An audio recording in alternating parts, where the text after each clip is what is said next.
नमस्कार दोस्तों, कलयुग के चमत्कार संतों की वाणी में आप सबका स्वागत है।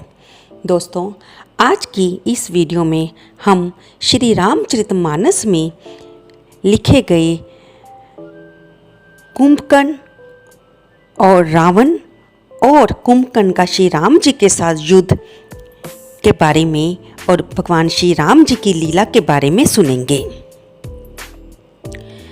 जब रावण ने अथक प्रयास करके कुंभकर्ण को जगाया तो कुंभकर्ण जब जागा तो ऐसा लग रहा था कि उसकी विशालकाय देह अति भयानक रूप, जैसे कि काल खुद इतना भयानक रूप धारण करके सामने खड़ा हो गया हो। कुंभकर्ण जब जागा तो पहले तो वह नाराज हुआ कि उसे असमय उठाया गया है। फिर लेकिन जब उसने रावण अपने भ्राता का मुंह देखा तो उसने कहा, भ्राता, आपका जो मुख हर समय गर्वित, दर्पित और तेज से भरा रहता था, वह आज मुरझाया हुआ क्यों है? और आपने मुझे असमय मेरी निद्रा पूरी होने से पहले क्यों जगाया है? तब रावण ने उसे सारी बात बताई कि किस तरह वह माता सीता का हरण करके लंका में ले आया है और किस तरह अब श्री राम और लक्ष्मण वहाँ पर युद्ध करने के लिए अपनी वानर सेना के साथ लंका में समुंदर के तट पर खड़े हुए हैं। और वह उसने ये भी बताया कि वह माता सीता को अपनी पत्नी बनाना चाहता था। जब कुंभकर्ण ने ये सुना तो उसने कहा कि अरे मूर्ख, तू जगदम्बा को हरण कर लाया, अब तेरा भला कैसे होगा?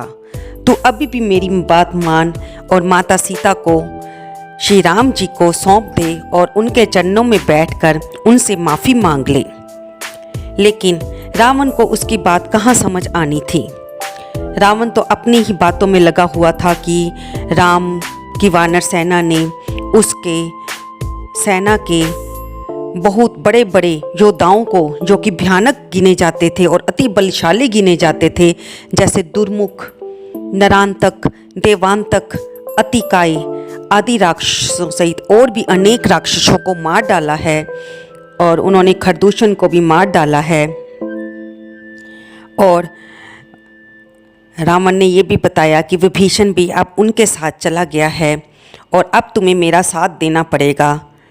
तब कुंभकर्ण ने कहा कि रावण भ्राता, आपने बहुत बड़ा अपराध किया है। यहाँ पर जानने योग्य ये बात आती है कि विभीषण ने भी रावण को यही बात समझाई थी और कुंभकर्ण भी रावण को यही बात समझा जा रहा है कि उसने माता सीता का अपहरण करके बहुत गलत कार्य किया है। विभीषण ने तो हाथ जोड़ के हे नाथ, हे स्वामी, हे भ्राता श्री कहकर अपनी बात कहने की कोशिश की थी, लेकिन रावण ने उसे लात मारकर सभा से निकाल दिया था। लेकिन कुंभकर्ण के ऐसा कहने पर भी रावण ने उसको कुछ नहीं कहा।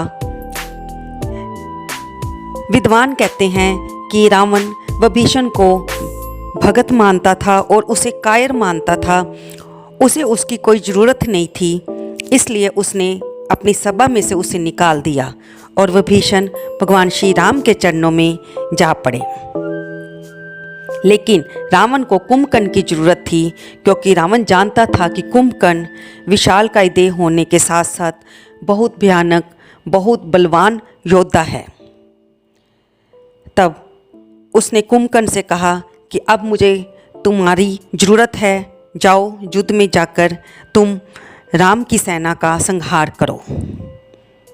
कुंभकर्ण के लिए उसने बहुत सारी मदिरा और भैंसें मंगवाई, जिन्हें मदिरा को पीकर और भैंसों को खाकर कुंभकर्ण मद में चूर होकर प्रभु श्री राम जी के साथ लड़ने के लिए चल पड़ा। उसने अपने साथ सेना भी नहीं ली, वह इतना ज़्यादा अहंकार से भरा हुआ था। जब विभीषण ने अपने भ्राता कुंभकर्ण को आते हुए देखा तो उसने अपने भ्राता श्री के चरणों में जाकर प्रणाम किया तो कुंभकर्ण ने विभीषण को कहा कि इस समय, हे पुत्र, इस समय तो रावण के सिर पर काल नाच रहा है, उसे किसी भी बात की समझ नहीं है, लेकिन तुम तो राक्षस कुल के भूषण हो गए हो कि तुम भगवान श्री राम, जो कि इस जगत के पालनहार हैं, जिन्हें ब्रह्मा शिव भी पूजते हैं, तुम उनके चरणों में से आ लगे हो। मुझे तुम पर गर्व है, लेकिन अब तुम जाओ, क्योंकि मुझे अपना भ्राता के प्रति अपना फर्ज भी निभाना है। विभीषण वापस आते हैं और भगवान श्री राम से कहते हैं कि महाबलशाली कुंभकर्ण युद्ध लड़ने के लिए आ रहा है। कुंभकर्ण ने आते ही वानर सेना पर प्रहार करने शुरू कर दिए। उसके विशालकाय शरीर से टकराकर वानर सेना जो भी पहाड़ या वृक्षों को उखाड़ कर फेंकती, उसके विशालकाय शरीर से टकराकर नीचे गिरते, लेकिन उस पर कोई भी फर्क, कोई भी प्रहार का दबाव नहीं पड़ता। तब हनुमान जी ने गुस्से में आकर कुंभकर्ण को की छाती पर प्रहार किया तो एक बार तो कुंभकर्ण गिर गया, लेकिन फिर वह गुस्से में भरकर उठा और उसने हनुमान जी पर वार किया, जिससे हनुमान जी थोड़ी देर के लिए मूर्छित हो गए। तब कुंभकर्ण ने नल, नील, अंगद, सुग्रीव सभी को पटक पटक कर मारा और सुग्रीव भी मूर्छित हो गए तो वह उन्हें अपनी कांख में दबाकर ले चला। सुग्रीव जी अपने आप को मूर्छित होने का बहाना करके उसकी कांख से खिसक गए और उन्होंने उसके नाक कान को काट डाला, जिससे वह बहुत गुस्से से भर गया और वह गुस्से में भरकर वानर सेना का इधर उधर जाकर संहार करने लगा। उसने अपने विशालकाय शरीर से, पैरों से कई वानरों को, राक्षसों को दबाकर, भालुओं को दबाकर मार डाला और अपने हाथों से कई वानरों को, रीछों को, भालुओं को मसल दिया। भगवान राम की सेना तितर बितर हो गई और वे हाहाकार मचाने लगे।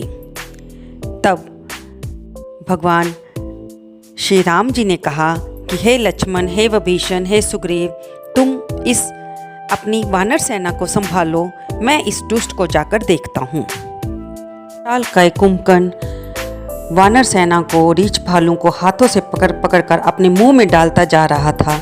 ऐसा लग रहा था कि जैसे पर्वत की गुफा में टिड्डियाँ समा गई हों और उसके नाक कानों में से समूह के समूह रीछ भालू भागते हुए बाहर चले आ रहे थे। युद्ध भूमि का यह दृश्य बड़ा ही भयानक था। तब भगवान श्री राम ने राक्षसों की सेना पर अपनी धनुष की डोरी से को तान कर 1,00,000 बाण चलाए और जिससे राक्षसों के शरीरों के अंग कट कट कर गिरने लगे और बिना सिर के भी धड़ इधर उधर भागने लगे। जब कुंभकर्ण ने अपनी सेना का विनाश होते देखा तो वह गुस्से में भरकर भगवान श्री राम की तरफ भागा। तब भगवान श्री राम ने 100 बाण चलाए, जो कि कुंभकर्ण के शरीर को लगकर उसके दूसरे पीठ के पीछे से निकल गई। उसके शरीर से रक्त बहने लगा। ऐसा लग रहा था जैसे काजल के पर्वत से गेरू के पनाले बह रहे हों। वह और ज़्यादा क्रोधित हो गया। तब उसने अपनी एक भुजा से पर्वत को उखाड़कर भगवान राम की तरफ दौड़ा। तब भगवान ने तीर चलाकर उसकी उस बाजू को काट डाला तो उसने पर्वत को दूसरी बाजू में उठा लिया। तब प्रभु राम ने दूसरी बाजू को भी काट डाला। अब बिना बाजुओं के वह एक विशालकाय पर्वत, जैसे कि मंदराचल पर्वत, जो कि बिना पंखों के है, ऐसे भागता हुआ लग रहा था। वह अब अपना मुंह खोलकर भगवान श्री राम की तरफ भागा कि जैसे उन्हें अपने मुंह में समा जाएगा। तब प्रभु ने अपने बाण चलाकर उसके सारे मुख में बाण भर दिए तो ऐसा लग रहा था कि जैसे बाणों से सजा हुआ तरकस प्रभु की तरफ आ रहा हो। तब प्रभु ने और बाण चलाकर उसका सिर धड़ से अलग कर दिया और कुंभकर्ण का सिर रावण की सभा में जा गिरा।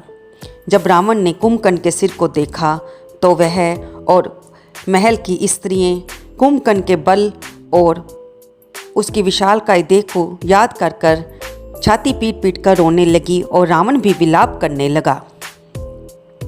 इधर जब सभी देवताओं और ऋषि मुनियों ने देखा कि प्रभु श्री राम ने कुंभकर्ण का वध कर दिया है तो उन्होंने प्रभु राम की स्तुति की, उन पर पुष्प बरसाए और ऋषि मुनियों ने उनसे प्रार्थना की कि प्रभु अब रावण को भी मारिए और इस सृष्टि को उसके अत्याचार के भार से मुक्त कीजिए।